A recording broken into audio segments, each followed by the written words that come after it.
मुझे अम्मा नहीं अच्छी लगती थी। छोटी कमीज़ों का रिवाज होता तो मेरी लंबी लंबी कमीज़ें सिलवाती, और जब लंबी कमीज़ों का दौर आया तो उन्होंने लंबी कमीज़ों को घुटनों तक करवा दिया। अच्छे से अच्छे कपड़ों का सत्यानाश कर देती थी।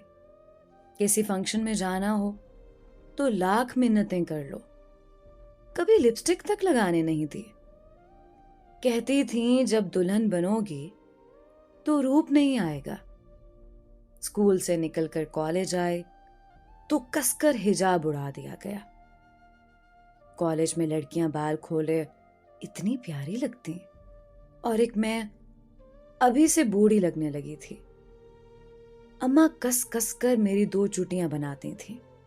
बारहा कहा, अम्मा 1 चुटिया बनाने दें, 2 का रिवाज नहीं है, और स्कार्फ के अंदर 2 चुटियों से मेरा चेहरा अच्छा नहीं लगता है। लेकिन अम्मा कहाँ मानने वाली थी। कॉलेज से बहुत अच्छे नंबरों से पास होकर यूनिवर्सिटी पहुंचे। सोचा अब मैं बड़ी हो गई हूं, यहां कुछ मनमानी करूंगी। लेकिन अम्मा ने यहां भी मेरी जान नहीं बख्शी, हद ही कर देती थी। रात को मेरे सर में तेल की पूरी बोतल उंडेल देती, कहती कि पढ़ाई की मेहनत से बाल न झड़ जाएं। मुझे उनसे सख्त चिढ़ होने लगी थी। मुझे अम्मा बिल्कुल भी अच्छी नहीं लगती थी। यूनिवर्सिटी में इतने अच्छे अच्छे ऊंचे स्टैंडर्ड के लड़के लड़कियां नजर आते थे। बहुत से लड़के और लड़कियों की जोड़ियां भी बनी हुई थीं।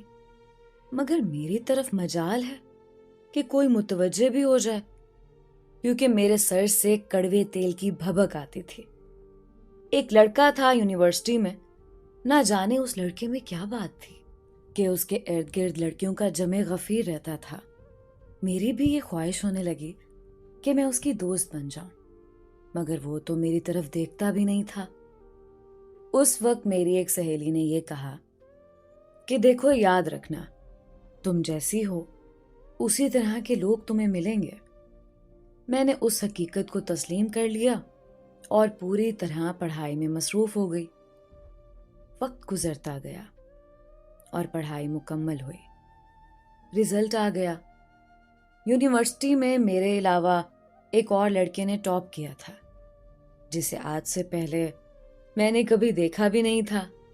मेरी सहेली का कहना सच साबित हुआ और मेरी शादी मेरे जैसे उसी टॉपर लड़के से हो गई, जिसको यूनिवर्सिटी में कोई जानता भी नहीं था। अब हम दोनों की एक प्यारी सी बेटी है।